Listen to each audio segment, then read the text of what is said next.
Another beautiful day in the tracking world. Just got a tracking customer with me this morning. Beautiful out here, lovely day, almost perfect tracking conditions. There's a light breeze, tiny bit of rain, it's relatively cool. These are training venues, so should be sterile other than some wildlife.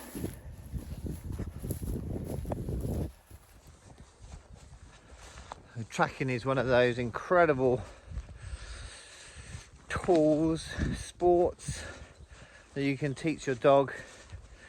It really ticks all of their boxes, all their hunting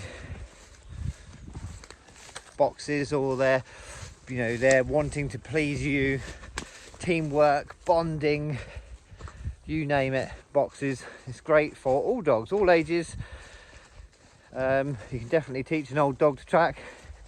It's great for puppies because it's really low impact, because the dogs are not running off and bouncing around. It's all under control. It's good for dogs that are high energy. It's good for dogs that have got low energy. It's good for dogs that are nicely balanced, but equally it's good for dogs that have behavioural issues too. It really, really is for every dog. There's Bambi running off in the distance over there. So the dog's going to have to deal with Bambi's tracks as well. And actually lots of wildlife, lots of deer have scent glands in their feet, so they actually leave quite a smell behind as they're running, as they're walking through their territory, and that's for them so they know where their safe places are and their safe tracks and stuff when they're out and about during the day and at night. It makes life a little bit easier for them. So when you're tracking in a place like this, although it does look sterile, there is still a lot going on, and it can make it interesting for a dog. And when you're training them, it's important that you sort of know where it goes, because when you do come across a deer track or a badger track or a hare, where hares live, or a rabbit warren, then it's important for you to sort of stand back and watch. What's your dog doing? Is your dog interested by those tracks, those pheromones left behind by the wildlife? Importantly for you, does their body language change? Can you recognise or start to recognise when your dog is tracking human and when it's tracking wildlife? Is your dog just trained to search, to track and follow ground disturbance? Do you need to tweak your training slightly so that your dog tracks human scent, not just ground disturbance? There's an art to tracking. It's incredible, it's fascinating, I love it, I live for it. It's an absolutely incredible thing to get involved in, to watch your dog really open up its world and be completely at one. Sounds a bit cheesy, I know. Completely at one with nature and tracking and pulling hard where, there's no evidence to you, no sign to you that someone's walked this way, and yet your dog is pulling nicely into its harness, nice and positively, and saying this way. We do tracking at Wardell Dog Training.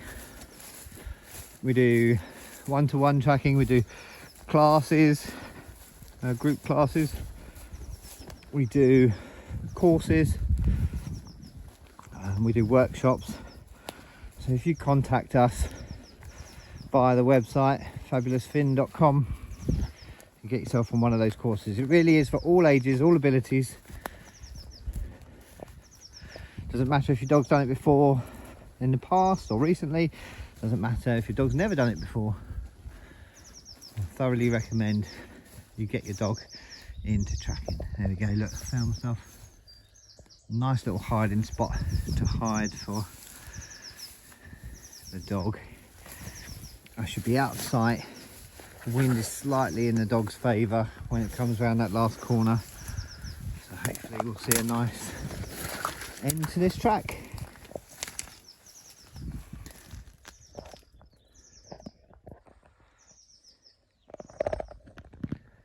I can just see them up on the tree line over there. I'm upwind, so I should be alright here. So it's like she's doing absolutely spot on. This is a good tracking dog.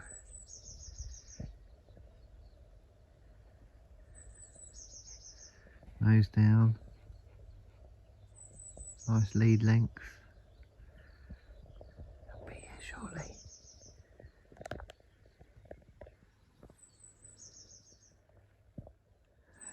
That's a sign. There's a dog on its way. Here she comes around that corner. Look. Just see her.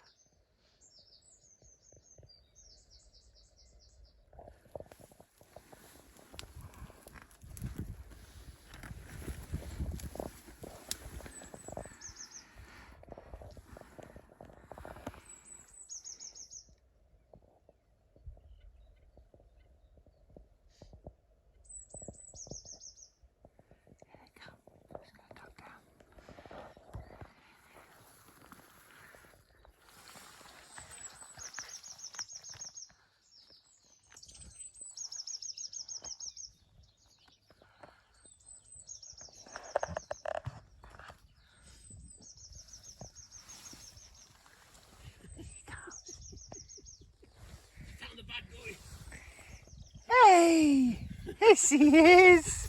Hey, clever girl.